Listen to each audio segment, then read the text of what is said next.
Welcome to our channel. Today we how to transfer database data between local and remote. Easy tutorial step by step clearly. To transfer database data between your local machine and a remote server, begin by ensuring you have the appropriate access rights on both setups. Start by identifying the database management system you are using, such as MySQL, PostgreSQL, or SQL Server. For MySQL, open your terminal or command prompt. Log into your local MySQL server using the command mysqlu_username p.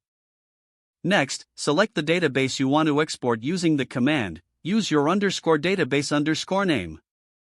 To export the local database, run the command mysqldump_username p your_database_name database. This command creates an SQL file containing the database schema and data. Once the export is complete, transfer the .SQL file to your remote server. For this, you can use SCP if you are on a Unix-based system. Use the command scp your_database_name.sql username at remote_. Input your password when prompted to complete the transfer. Now, log into your remote server. Use the command mysqlu your_username p to access the MySQL server.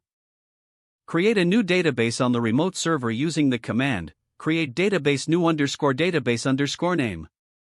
Once the database is created, import the .SQL file using the command mysqlu your_username p new_database_name/path/to/destination. After the import is complete, verify that your data has been successfully transferred.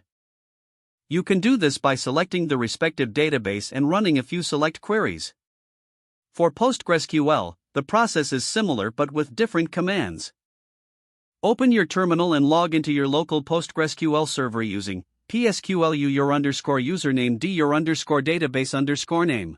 To export your database, use the command pg_dump your_database_name your_database_name.c. Transfer the .SQL file to the remote server as previously detailed. Log into your remote PostgreSQL server with the command psqlu your_username d new_database_name. Create the new database if you haven't already. Import the data using /i/path/to/destination/ your_database_name.sql. Again, double check that your data is intact by running select queries. This process can also vary slightly based on the database management system you are using. Always refer to the documentation specific to your system for the best practices and options available. If the page does not load, refresh the browser or try again in a private or incognito window.